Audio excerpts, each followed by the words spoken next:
Voici donc un modèle, il faut construire donc le modèle moins 2x sur 1 moins 3x, construire sur base du modèle inverse, du modèle homographique inverse. On voit bien il provient du modèle inverse. Le modèle inverse, c'est 1 sur x. Alors 1 sur x, il faut savoir que c'est son domaine, c'est R sauf 0, puisqu'on ne peut pas introduire de 0 au dénominateur. Donc le domaine, c'est toutes les valeurs possibles, imaginables qu'on peut introduire dans x, sauf la valeur 0, où donc on a un asymptote vertical en x égale 0. Et bien sûr aussi en y égale 0. Il y a deux asymptotes, une horizontale et une verticale. Mais c'est pas 1 sur x qu'il faut traiter, il faut la construire à partir de 1 sur x. Alors pour ça, on va débuter cette fonction-là, on va faire des transformations de cette fonction. Je pars de moins 2x sur 1 moins 3x. Je fais passer, donc je la prends en compte ici, moins 2x sur 1 moins 3x. Je prends l'opposé de 1 moins 3x, ce qui fait moins 3x moins... Enfin, je fais apparaître le signe moins, c'est surtout ça. Je fais apparaître le signe moins. Vous voyez que c'est la même chose, hein. J'ai rien bougé au niveau algébrique. Hein. Voilà, j'ai juste fait ça ressortir le moins de la parenthèse. Donc, on voit bien que moins 3x, on l'a toujours. Et moins 1, ça fait plus 1. Donc, voilà, ce qui est à gauche, c'est égal à ce qui est à droite. Il n'y a pas de problème pour ça. C'est juste que j'ai fait apparaître un moins. Comme ça, on a deux moins ici. Et ça fait plus. Et on obtient ceci. Alors, le domaine de ça, c'est R sauf 1 tiers.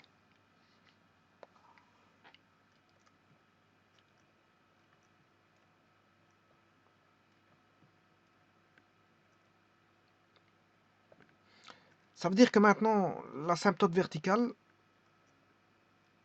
est en x égale 1 tiers. Et non plus en x égale 0.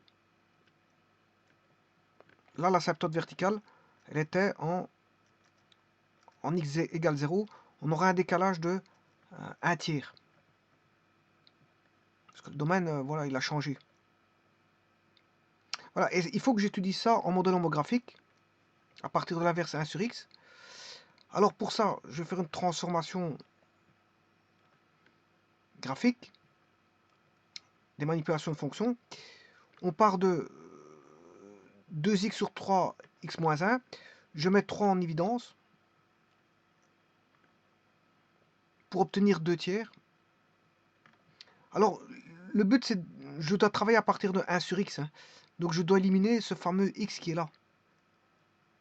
Le x qui est là, il faut l'éliminer. Comment l'éliminer? Ben, vous mettez x exposant, enfin, x moins 1 tiers, plus 1 tiers. C'est comme si on avait x. C'est comme si on n'avait rien fait, c'est ça que je veux dire.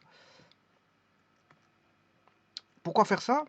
Mais de telle manière avoir x sur moins 1 tiers, x sur moins 1 tiers. Et là, on n'a plus de x. Puisque, en fait, x sur moins 1 tiers sur x moins 1 tiers fait apparaître 1. Et vous ne verrez plus de x au numérateur. À aucun moment. Mais en attendant, bon, ça va donner x moins 1 tiers sur x moins 1 tiers qui fait 1. Et bien sûr, le restant qui vaut plus 1 tiers sur x moins 1 tiers. Et il faut travailler ce modèle homographique par transformation. Voilà, par transformation de fonction usuelle où la fonction usuelle est 1 sur x. Alors, comment va-t-on faire ça? Ben, on part de la fonction usuelle 1 sur x. Je crée cette partie ici, 1 sur x moins 1 tiers, la voici. Ensuite, une fois qu'on a créé ceci, on multiplie par 1 tiers. La précédente, bien sûr, la fonction précédente, on multiplie par 1 tiers. Ensuite, la fonction précédente, ben, on additionne, on ajoute 1.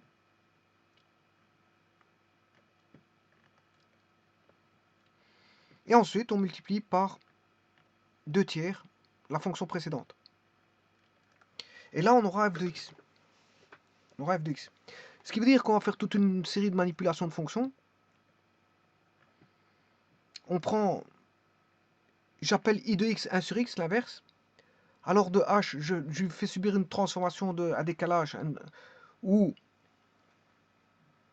un décalage vers un tiers vers la droite, un tiers d'unité vers la droite. Ensuite, on multiplie par... Alors là, le i, la fonction inverse, je l'appelle I de x, elle est là. Ensuite, on fait un décalage par rapport à i de 1 tiers d'unité vers la droite. Ensuite, on multiplie les ordonnées par un tiers. Ensuite, on additionne la fonction précédente. On décale d'une unité vers le haut. Et en fait, on multiplie les ordonnées par 2 tiers. De nouveau, là, on avait déjà multiplié la précédente par un tiers. Et là, à ce moment, on a la fonction f de x. C'est-à-dire, qu'est-ce qu'on vient de faire?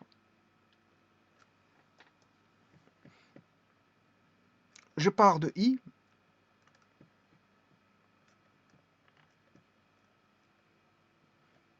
On part de i. On prend des valeurs, bien sûr, d'un ensemble. Bon, c'est à chaque fois des ensembles qui se mettent là. Et c'est les fonctions qui se mettent comme ceci. Bon, comme ça, vous le savez. Voilà.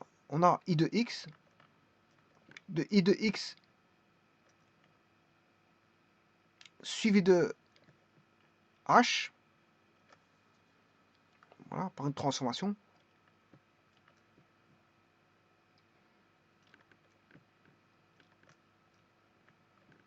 Suivi de h.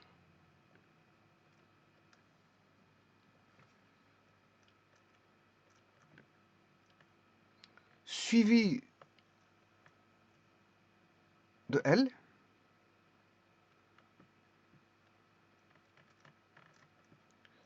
Suivi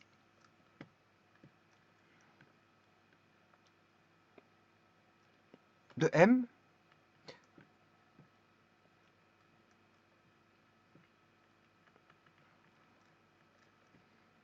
Suivi de P.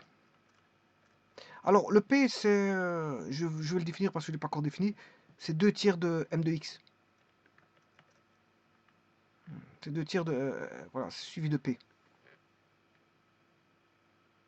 Je multiplie le M par 2 tiers. C'est ça que... Voilà, c'est juste ça. Et là, à ce moment-là, on a en finalité... Ben, on a construit là f de x. Hein. C'est fini.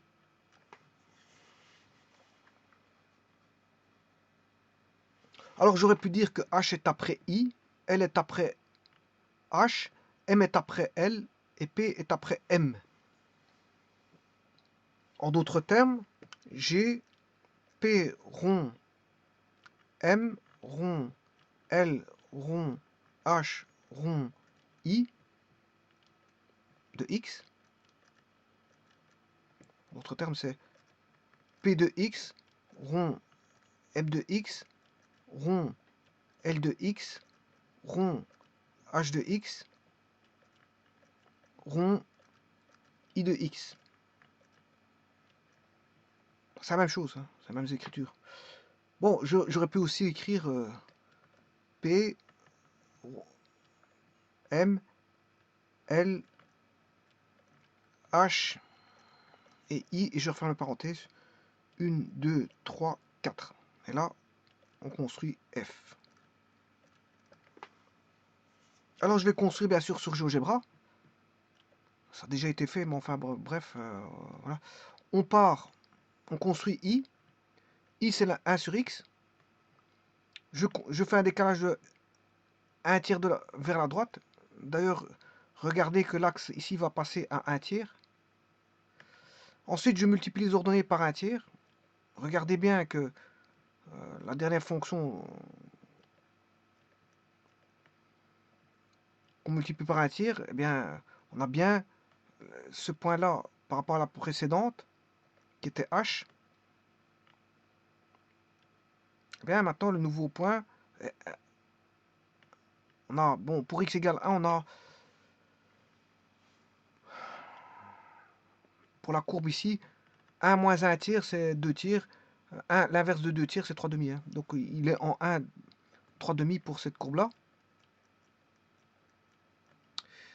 Par contre, quand on multiplie par 1 tiers pour avoir P, je fais h fois 1 tiers pour avoir P. Là, vous voyez que toujours pour x égale 1, on aura y égale 3 demi divisé par un tiers, parce qu'on multiplie par un tiers, ça fait, un demi. Alors je remets les axes y égale 0, enfin c'est l'asymptote, et y égale 1. Alors pourquoi y égale 1? Parce que je vais faire un décalage d'unité vers le haut. Donc c'est ce que je fais, hein. J'ai fait un décalage de 1 tiers vers la droite, donc les asymptotes vont passer de y égale 0, enfin x égale 0, je m'excuse, de x égale 0 à x égale 1 tiers. Voilà, l'asymptote, là on a un décalage, tout est décalé de 1 tiers vers la droite. Ensuite, on multiplie les ordonnées par un tiers. Ensuite, on additionne 1. C'est ce que je viens de faire ici. J'additionne 1. Là. Vous voyez, l'asymptote, là, y égale 0 est remonté en y égale 1. C'est pour ça que j'ai mis y égale 1 ici. Donc, c'est pour ça que j'avais mis y égale 0, c'était l'ancienne asymptote. Ben, là, tout est décalé d'unité vers le haut. Bon, et le restant n'a plus d'intérêt, puisque en fait...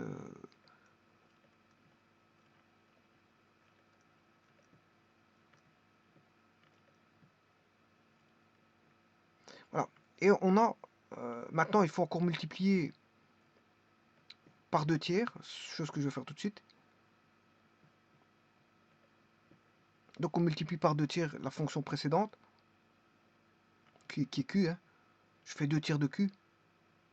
Alors pour avoir q, je fais 1 plus p. Et pour avoir p, je fais bien sûr 1 tiers de h. Et pour avoir h, je fais 1x moins 1 tiers. Voilà. Une fois qu'on a ça, ben, fois 2 tiers, ben, c'est la fonction recherchée que voici.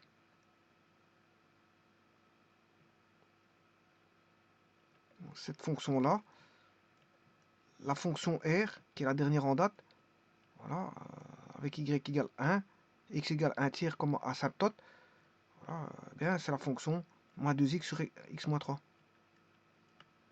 Voilà, et tout ça, c'est toutes les opérations qu'il faut faire pour aboutir à ça. Alors, je pourrais le faire à la va-vite. Hein. Je peux recommencer tout ça à la va-vite. Regardez bien, je vais effacer.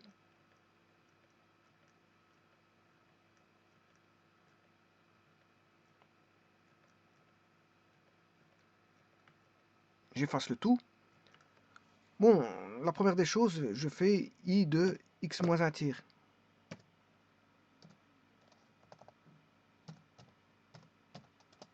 Ça, c'est la première fonction qu'on a. Ensuite, on multiplie tout par un tiers. Toutes les ordonnées sont multipliées par un tiers. Donc, on fait 1 tiers fois f.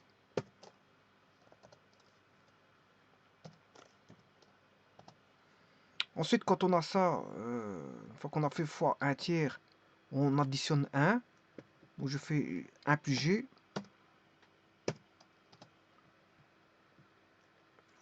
Ensuite, je multiplie par 2 tiers. Voilà, le 2 tiers qui est ici. Je multiplie h par 2 tiers. Donc les ordonnées sont multipliées par 2 tiers, si vous voulez. Voilà, là, vous avez la fonction recherchée qui est la fonction de départ, moins 2x sur 1 moins 3x. Moins 2x sur 1 moins 3x. Voilà. Vous voyez que P, ça c'est la fonction Q, et ça c'est P.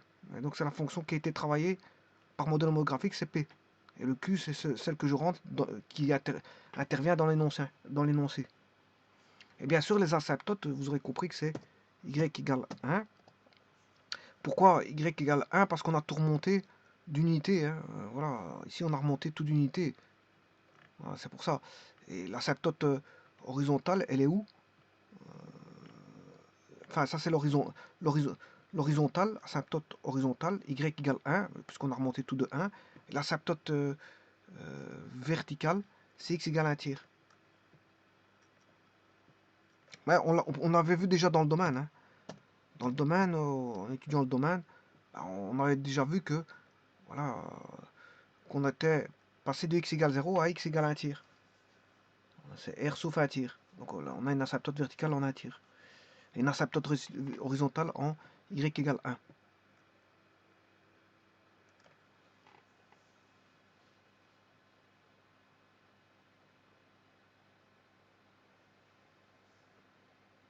Et ceci construit la fonction f de x.